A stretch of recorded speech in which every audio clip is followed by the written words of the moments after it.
श्रीराम जय जय राम. अभिमान न धरता कर्तव्य कर्म करावे. मला कळत नाही असे वाटणे ही परमार्थाची पहिली पायरी आहे. आपण अभिमानाने मला सर्व समजते असे मानून जगात वावरत असतो. खरोखर अभिमानासारखा परमार्थाचा दुसरा मोठा शत्रू नाही. अभिमान हा हरळीसारखा नाश करणारा आहे असे म्हणणे सुद्धा थोडे अपुरेच पडेल. कारण हरळी वाढली तर ती दिसते आणि म्हणून ती उपटून तरी टाकता येते. तशी अभिमानाची गोष्ट नाही. तो दिसत नाही आणि म्हणून तो केव्हा आणि कसा डोकेवर काढील याचा पत्ताच लागणार नाही.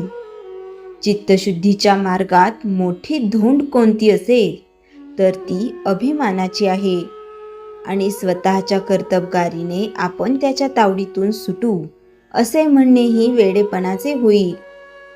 त्याच्या कचाट्यातून सुटण्याचा मार्ग म्हणजे सद्गुरूला अनन्यभावे शरण जाऊन अभिमानाच्या तावडीतून सोडविण्याबद्दल त्याची सतत प्रार्थना करणे हाच होय. चित्तशुद्धी झाली की शेताची मशागत पुरी झाली असे म्हणायला हरकत नाही. पुढे प्रश्न, बी उत्तम असणे जरूर आहे.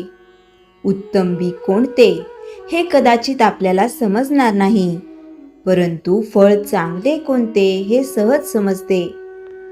आता असे समजा, जी फळे गोड लागली त्यांचीच लागवड केली तरी पण पुढे असे अनुभवाला येते की काही काळ लोटल्यानंतर कालमर्यादेप्रमाणे ते झाड मरते आणि अर्थात फळे मिळायची बंद होतात आणि त्यामुळे मन कष्टी होते. यावरून असे दिसते की आता गोड लागलेली फळे ही कालांतराने दुःखालाच कारणीभूत होतात. तर मग बी निवडताना असे पाहणे जरूर आहे की ज्याची झाडे कायम टिकणारी आहेत आणि फळे अक्षय सुखाचा लाभ देणारी आहेत. जगात उत्पन्न झालेली अशी कोणती वस्तू आहे की जी अक्षय टिकेल? कोणतीही नाही असेच उत्तर येईल. म्हणून विनाशी फळाच्या आशेने केलेले कोणतेही कार्य सुखाला नेत नाही असे म्हणावे लागते. याकरिताच भगवंताशिवाय दुसऱ्या कोणत्याही फळाची आशा न ठेवता कर्तव्य कर्म करीत राहणे हाच सुखाचा मार्ग आहे आणि हीच उत्तम बीजाची पेरणी आहे. भगवंताची मनोभावे प्रार्थना करावी की हे देवा, तुझी भक्ती तुझ्याशिवाय इतर कोणत्याही फळाच्या आशेने न होईल अशी कृपा कर. त्या दृष्टीने आपणही प्रयत्न करणे जरूर आहे. ज्याप्रमाणे किडके आणि चांगले एकत्र झालेले धान्य आपण सुपात घालून पाखडतो आणि किडके धान्य बाहेर उडवून लावून मागे उत्तम धान्य शिल्लक ठेवतो, त्याप्रमाणे भगवंताची भक्ती करता करता भगवत प्राप्तीशिवाय इतर होणाऱ्या इच्छा काढून टाकण्याचा क्रम ठेवावा. म्हणजे कालांतराने भगवंताकरिताच भगवत प्राप्ती अशी भावना दृढ होत जाईल. श्रीराम जय जय राम. चैतन्यवाणी. खरे सुख हे कायम टिकणारे पाहिजे. श्रीराम समर्थ. दासबोध. समास 11 दशक 1. समास 11 ची दिशा. समर्थ सांगतात, बाह्याचरण शुद्ध झाल्यावर आता अंतर्मन शुद्ध करणे आवश्यक आहे. आत्मज्ञान म्हणजे काय? आत्मज्ञान म्हणजे मी कोण आहे याचा शोध. शरीर आणि आत्मा यातील फरक समजणे. खऱ्या स्वरूपाची ओळख. एक उदाहरण. आपण आरशात स्वतःला पाहतो, ते शरीर आहे, पण मी फक्त शरीर नाही हे समजणे म्हणजे आत्मज्ञानाची सुरुवात. अज्ञान म्हणजे काय? अज्ञान म्हणजे स्वतःला फक्त शरीर समजणे, बाह्य गोष्टींमध्ये अडकून राहणे. अज्ञान का आवश्यक? दुःख कमी होते, भीती कमी होते, जीवनाचा खरा अर्थ समजतो. आत्मज्ञान कसे मिळवावे? समर्थ सांगतात, आत्मचिंतन करा, सत्संग करा, संतांचे विचार ऐका, मन शांत ठेवा.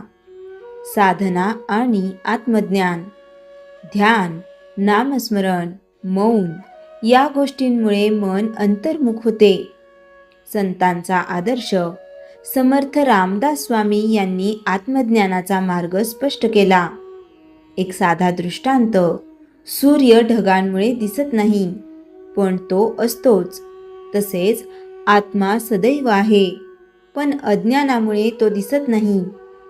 अंतिम सार समास 11.1 आपल्याला सांगते, स्वतःला ओळखा, अज्ञान दूर करा, अंतर्मुख व्हा आणि आत्मज्ञान मिळवा. असे जीवन जगणारा मनुष्य शांत, मुक्त आणि आनंदी होतो. श्रीराम समर्थ. दासबोध समास 11.2. विषय माया, भ्रम आणि त्याचे खरे स्वरूप. माया म्हणजे काय? माया म्हणजे जे खरे वाटते पण खरे नसते, बदलणारे नश्वर जग, जे आपल्याला सत्यापासून दूर नेते. समर्थ सांगतात, माया ही अज्ञानाची आच्छादक शक्ती आहे. माया कशी काम करते? नश्वर गोष्टी कायमच्या वाटतात. शरीरच मी आहे असे वाटते. सुखदुःखात मन गुंतते. एक उदाहरण, स्वप्नात आपण खूप गोष्टी अनुभवतो, आनंद, भीती, पण जागे झाल्यावर समजते ते खरे नव्हते. तसेच जग मायेप्रमाणे आहे. मायेचे परिणाम आसक्ती वाढते, दुःख निर्माण होते, अज्ञान टिकून राहते. माया का ओळखावी? सत्य समजण्यासाठी, मुक्ती मिळवण्यासाठी, दुःखातून बाहेर पडण्यासाठी. माया कशी दूर करावी?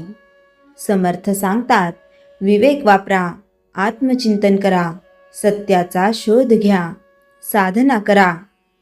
साधना आणि माया, ध्यान, नामस्मरण, सत्संग या गोष्टींमुळे मायेचा प्रभाव कमी होतो.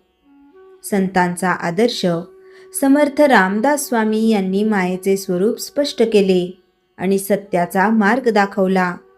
एक साधा दृष्टांत, दुरून पाण्यासारखे दिसणारे मृगजळ खरे पाणी नसते. तसेच जगातील अनेक गोष्टी मायेप्रमाणे भासतात. अंतिम सार समास 11.2 आपल्याला सांगते, माया ओळखा, तिच्यात अडकू नका, विवेक वापरा आणि सत्याचा शोध घ्या. असे जीवन जगणारा मनुष्य मुक्त, शांत आणि जागृत होतो. श्रीराम समर्थ. श्रीराम जय राम जय जय राम. जयाच्या जनी जन्मनामार्थ झाला, जयाने सदा वासनामात केला. जयाच्या मुखी सर्वदा नाम कीर्ती, नमस्कार तया ब्रह्मचैतन्य मूर्ती. श्रीराम जय जय राम. जानकी जीवन स्मरण जय जय राम.